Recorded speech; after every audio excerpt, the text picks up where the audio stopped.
This one now, I want to address the President of the Republic.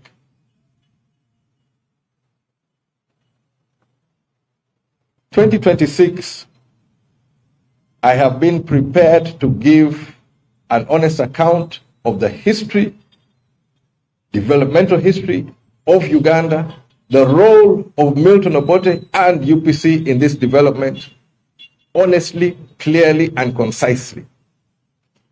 But the games and the hurdles which are being put, law firms closely associated with the presidency or families of the presidency, playing games and manipulating court processes, please, Mr. President, let the people of Uganda have an honest conversation. And as a taste of what is to come, recently I saw on the Twitter handle of the Permanent Secretary for the Ministry of Health a clip from the Uganda Broadcasting Corporation, and I'm glad they're here. And the narration was at the opening of the Busolwe Hospital, that this hospital was built in 1986 by NRM. Honestly, you people, can you not lie? At least be shameful.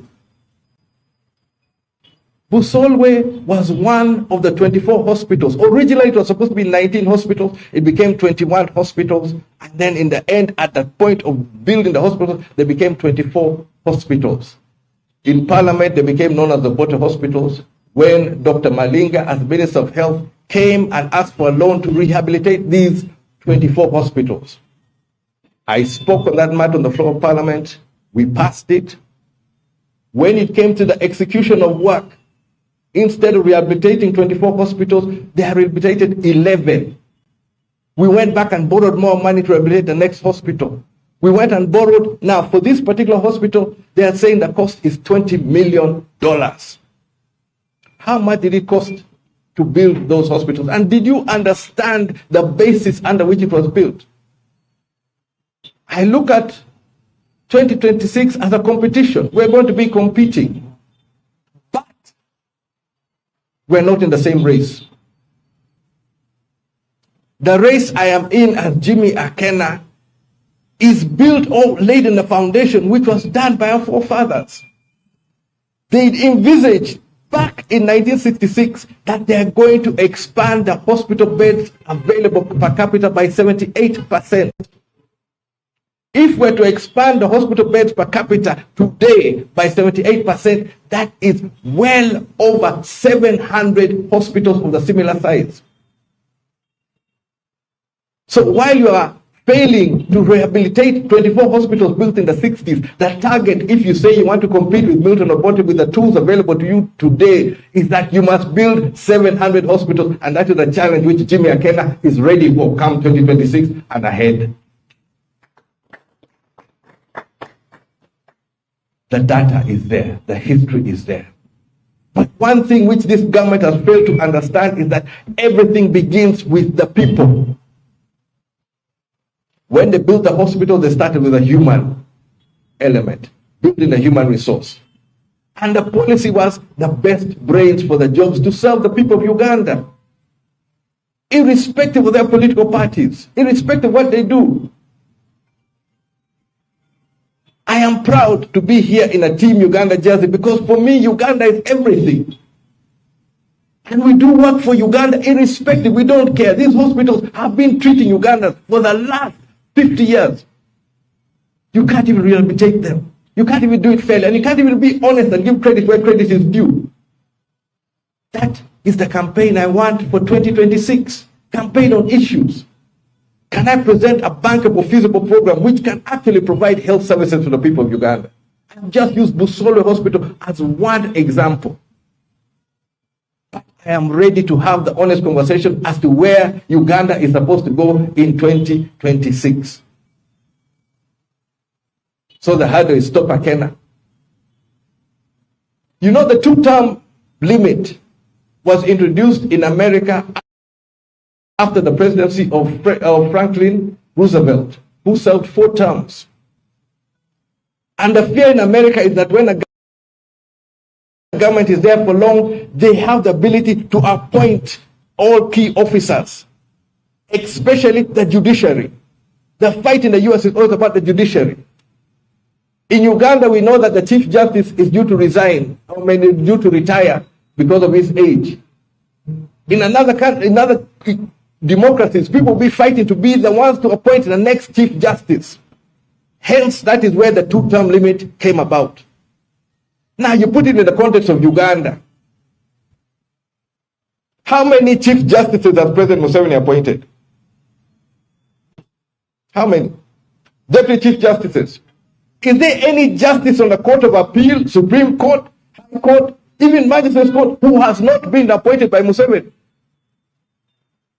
The two-term limit was to mitigate, to restrict, not to give too much dominance. Now, I am competing against a man who has appointed every single judicial officer in Uganda, everyone.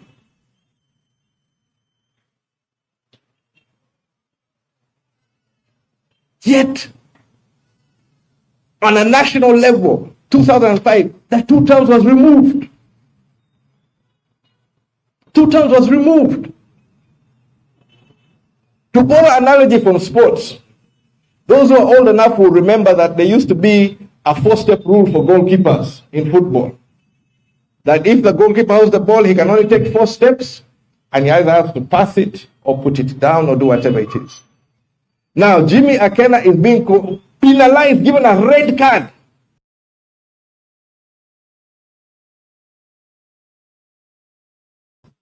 Not just a penalty, a red card in 2005 for taking the 5th step because he's prepared to make the shot. I'm in the 6-yard box. And those who may not know it, I am in the 6-yard box. Now you want to give me a red card for something which does not exist in the national laws of Uganda? You who has presided over for how many terms?